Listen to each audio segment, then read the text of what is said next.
नमस्कार, आप सभी का स्वागत है हमारे चैनल MHRD टीचर में।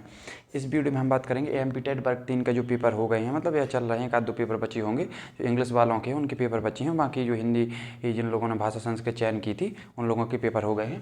तो इस वीडियो में हम बात करेंगे इसके रिगार्डिंग। बहुत ही लोगों ने मुझे पर्सनली भी पूछा है कि नॉर्मलाइजेशन, जैसे कि किसी के 95 मार्क्स हैं, 94 मार्क्स हैं, तो नॉर्मलाइजेशन तो होना ही है। तो वो लोग सोच रहे हैं, किसी के 90 मार्क्स हैं, वो सोच रहे हैं कि हमारे घट ना जाएँ, या कोई किसी को लग रहा है कि हमारे ज़्यादा ना घट जाए तो हम डिस्क्वालीफाई हो जाएंगे, या कोई बॉर्डर पर है जिसकी 89 हैं, 88 हैं, 87 हैं, और जो कैटेगरी वाइज हैं जैसे OBC, SC ST और जो EWS को आरक्षण मिलता है उनका 75 में सिलेक्शन हो जाता है। एक बात और बता दें, जो महिलाएं होती हैं वो अदर स्टेट की हों तो उनको आरक्षण कोई नहीं मिलता है, ठीक है।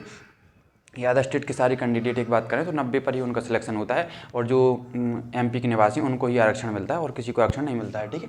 अब बात करें कि नॉर्मलाइजेशन कितना है, कितना मिलने की संभावना है, और इसका क्या होगा कि कौन लोग पढ़ाई करेंगे। कुछ लोगों का दिमाग ख़राब है कि हमारे 1-2 नंबर से रह गया, क्या होगा क्या नहीं होगा। तो एक बात बता दें कि पहले तो अभी आप अपने पेपर पर जो अभी आपने देखा होगा उसमें आप देखिएगा कि आपके पेपर में कुछ ना कुछ क्वेश्चन जरूर गलत होंगे, ठीक है। जो क्वेश्चन गलत होंगे उनके आपको मार्क्स मिलेंगे। हर पेपर में लगभग 2-3-4 क्वेश्चन गलत हो जाते हैं, तो वो आपको खुद से पता चल गया होगा कि इनके ऑप्शन में नहीं है या कई आंसर हैं इनके, तो उनके आपको COT से नंबर मिलेंगे। तो जब उनके नंबर मिलेंगे तो जो लोग बॉर्डर पे हैं तो वो लोग बिल्कुल ना घबराएं, उनके नंबर बढ़ने की बहुत संभावना है। ऐसा मेरे साथ हुआ था, मतलब हमने देखा है कि जिन लोग, एक लोग थे उनके करीब कितने 90 में से 1-2 नंबर कम थे और उनके बढ़ के बाद में 100 हो गए थे, ठीक है। ऐसा भी देखा गया है कि जिनके बहुत ज़्यादा थे उनके भी कम हो गए हैं, ठीक है।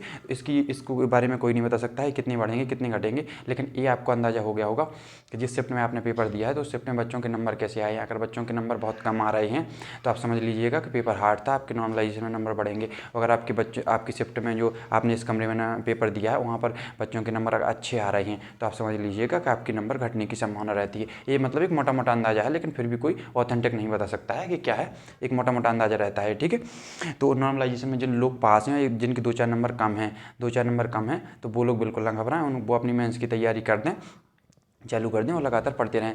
और बात करें कि इस मेंस में जो आता है बाल विकास भी आती है, उसमें से एक टॉपिक, और भी कई चीज़ें आती हैं, उसमें पेडागोजी आती है। उसके लिए हमने अपने चैनल पर एक प्लेलिस्ट बना दी है, उसके बारे में हमने इंपॉर्टेंट टॉपिक है उसके बारे में हमने बता दिया। अभी क्या करेंगे हम कि अपने चैनल पर पूरी जो बाल विकास CDP आती है, उसकी जो शिक्षण विधियाँ आती हैं उसको हम पूरा डिटेल से पढ़ाएंगे और बिल्कुल टॉपिक वाइज, बिल्कुल शुरू से लेकर एंड तक पूरा खत्म करेंगे। तो आप हमारे चैनल को सब्सक्राइब कर लीजिए, आपको हर एक पॉइंट समझ में आएगा, कहीं कोई दिक्कत होने लेने की ज़रूरत नहीं है। आप हमारे वीडियो देख लीजिए, आपको समझ में आ जाएगा, बिल्कुल टू द पॉइंट पढ़ाते हैं, कोई फालतू की बकर नहीं करते हैं, और आपको एक एक चीज़ समझ में आएगी। अब जब शुरुआत से पढ़ाएंगे तो आपको बिल्कुल कॉन्सेप्ट क्लियर होते चले जाएंगे, ठीक है। और अब बात करेंगे सिलेक्शन पर, तो 90 में सिलेक्शन होता है, जो कैटेगरी वाले होते हैं उनका 75 में सिलेक्शन होता है। तो आपके अगर इसके आसपास भी हैं बॉर्डर की तो आप अपनी तैयारी जारी रखिए और अच्छी तैयारी में लग जाइए। 2025 में यहाँ पे मान करें तो 2025 में भर्ती आने की संभावना। अब बात कहना कि मेंस की तैयारी कैसे करें और मेंस की तैयारी का सिलेबस क्या रहेगा। देखो, अभी पिछली बार जब सिलेक्शन हुआ था तो इसी पेपर, मतलब AMP टेट वर्ग 3 के आधार पर हुआ था। अब एक बात आप खुद से सोचिए कि जो लोग बॉर्डर पर हैं, जिनके 90-95 आ रहे हैं या 100 भी आ रहे हैं, तो आप खुद सोचिए कितने नंबर में क्या आपका सिलेक्शन हो जाएगा। तो इतने नंबर में आपका सिलेक्शन नहीं होगा, क्योंकि जो मेरिट जाती है वो कम से कम, अगर एक पेपर होता तो कम से कम इसी पेपर की मेरिट कम से कम 110 जाती, ठीक है। अगर कैटेगरी की मान लें तो 105-106 जरूर जाती, ठीक है। तो आप इस प्रकार से तैयारी करिएगा कि आपके नंबर कम से कम 110-115 हैं, ठीक है। पेपर का इसी प्रकार से स्टैंडर्ड रहता है। और वैकेंसी क्या पता भी नहीं है वैकेंसी कितनी आनी है, लेकिन अभी सुन रहे हैं, अब सुन रहे हैं कि 2025 में भर्ती आने की संभावना है, ठीक है। अब मेंस की तैयारी कैसे करें, तो अभी पता तो है नहीं। कुल जैसे वर्ग 2 और वर्ग 1 के पेपर हुए हैं तो उनमें तो 100 नंबर का पेपर रखा गया है, और जो उनका मेंस का पेपर हुआ है, मतलब वर्ग 2 का तो अभी हुआ नहीं है, लेकिन वर्ग 1 का जो पेपर हुआ है उसमें 100 नंबर का पेपर था, 2 घंटे का आपको टाइम मिला था, और जो आपका सब्जेक्ट था उसी का पेपर रखा गया था, और उसमें कुछ नहीं आया था, ठीक है।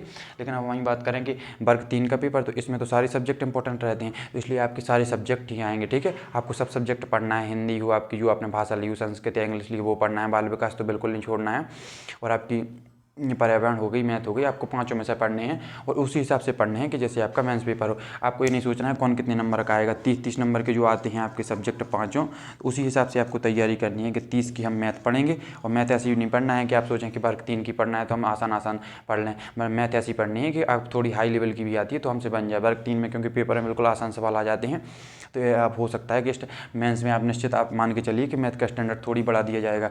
30 की हिंदी आएगी, ठीक है, और हिंदी आएगी तो आप उसमें थोड़ी थोड़ी बहुत शिक्षण विधियाँ भी आपको पढ़ते हुए चलना है। ऐसा नहीं है कि आप सिर्फ हिंदी पढ़ लो। हिंदी देखो ऐसा होता है कि इसमें तो जो हमारा वर्ग 3 का पेपर होता है उसमें पैराग्राफ आ जाते हैं, तो उसमें से आप छांट के लिख सकते हैं, लेकिन इसमें ऐसा होने की संभावना बहुत कम है। इसमें पेपर आने की संभावना है कि आपसे ग्रामर पोर्शन ज़्यादा पूछा जाए, तो इसलिए आप ग्रामर की तैयारी आप अच्छे से कर लीजिए। और किसी ने अगर संस्कृत विषय चयन किया है तो संस्कृत भी आप पढ़ना चालू कर दीजिए। इसके लिए हम बता दें, आपके पास एक सर्वज्ञ भूषण की बुक आती है यूपी वाली, तो यूपी में उसमें बहुत ही छोटी सी बुक आती है, पतली सी, उसमें पूरी संस्कृत कवर कर दी गई है और आपको हर एक चीज़ समझ में आएगी। अगर नहीं समझ में आती है तो उनके यूट्यूब वीडियो पड़ी हुई हैं, प्लेलिस्ट उनकी लाइन से बनी हुई है, तो उनसे आप क्योंकि उनकी किताब है, उन्होंने पढ़ाया है, तो आपको बिल्कुल एक एक चीज़ समझ में आएगी, तो उनकी सहायता से आप पढ़ सकते हैं बहुत आसानी से। आपको संस्कृत पढ़ने में कोई दिक्कत नहीं होगी। अब बात करेंगे 30 नंबर की संस्कृत हो गई।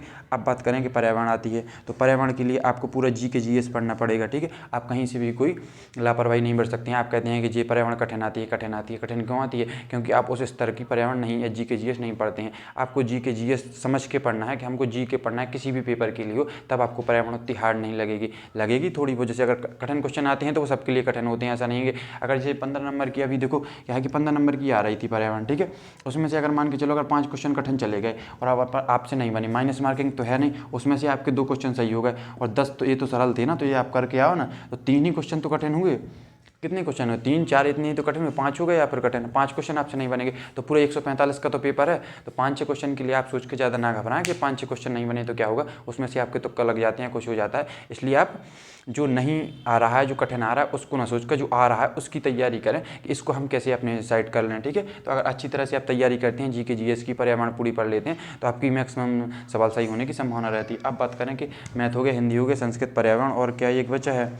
मैथ हिंदी 2 भाषाएं हो गई, संस्कृत हो गया, पर्यावरण, और हाँ बाल विकास इंपॉर्टेंट, ठीक है। ये बाल विकास की तो आप बात करें कि हमारे चैनल पर आप देख सकते हैं, उसकी हमने पेडागोजी की वीडियो भी बना दी है।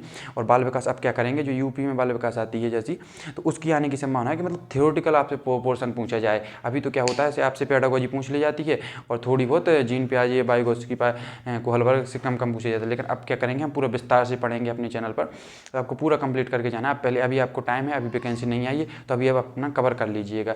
और अगर जब वैकेंसी आती है, तो अगर और कहीं भी वैकेंसी आती है, ऐसा नहीं है कि जी आपका पढ़ाई कभी बर्बाद चली जाए। ये तो ऐसा होता है, आपका MP में नहीं हो रहा है, यूपी में वैकेंसी आ जाए तो यूपी में भी काम करेगा आपको, ठीक है। और अभी सीटेट का पेपर है, तो सब लोग सीटेट का पेपर जरूर दें और वो क्वालिफाई कर लें, तो आप सीटेट का तो यूपी में मान होता है। अभी एक बात और बता दें कि ये लोग जिनके कम नंबर हैं वो लोग ना घबराएं। अभी सुप्रीम कोर्ट में फैसला पेंडिंग है, उन्होंने रिजर्व कर लिया है फैसला। हो सकता है कि सीटेट के पक्ष में आ जाए, और जिनका MP टेट क्लियर नहीं हुआ है और सीटेट क्लियर है, तो हो सकता है सुप्रीम कोर्ट कह दे कि आपको सीटेट को भी मान्य करिए, तो सीटेट के बेस पर भी आप इसका मेंस दे पाएंगे या इसका सेकंड पेपर दे पाएंगे, ठीक है। इसलिए अब घबराएं ना कि किसी के कम नंबर हैं तो फैसला किसी के पक्ष में भी आ सकता है, ठीक है।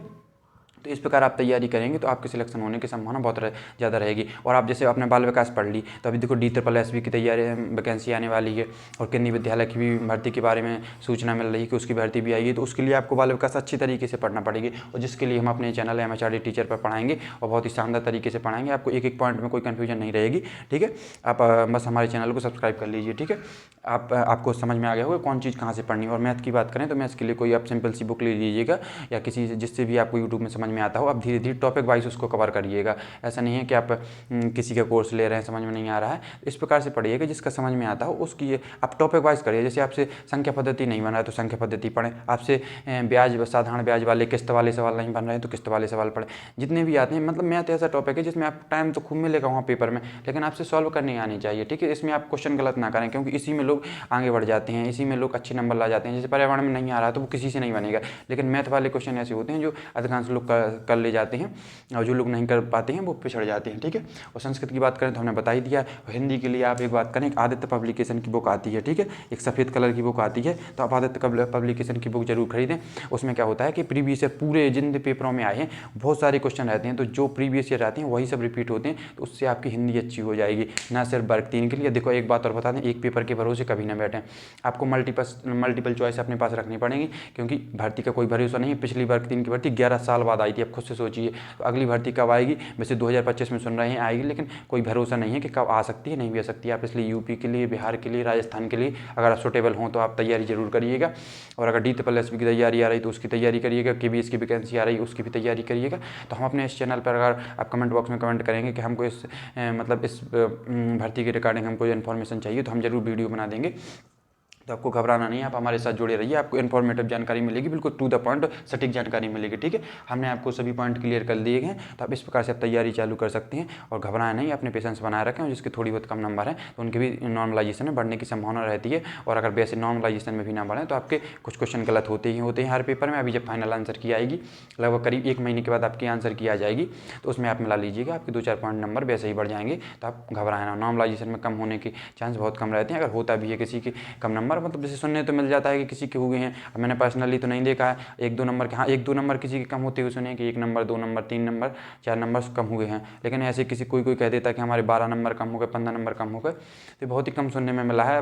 कुछ भी हो सकता है कहने के लिए, तो आप उम्मीद रखिएगा, आप तैयारी रखिएगा। ये नहीं है कि आप वर्क 3 महीने हो तो किसी और में हो जाएगा आपका सिलेक्शन, ठीक है, होगा जरूर, लेकिन अगर आपकी पढ़ाई आप करते हैं, आपकी तैयारी कभी वेस्ट नहीं जाती है। ठीक है, आई होप आपको जानकारी पूरी पसंद आई होगी। अगर आपको जानकारी पसंद आई है तो चैनल को सब्सक्राइब कर लें और हमारे अपने साथियों के साथ शेयर कर दें, जिससे उनको भी इन्फॉर्मेटिव जानकारी मिलती रहे और पता चलता रहे कि हम भी एक इंपॉर्टेंट वीडियो बनाते हैं या इन्फॉर्मेटिव जानकारी बनाते हैं। बाल विकास हम अपने इसी चैनल पर पढ़ाएंगे, तो उसके लिए आप हमारे चैनल को सब्सक्राइब कर लीजिएगा। धन्यवाद।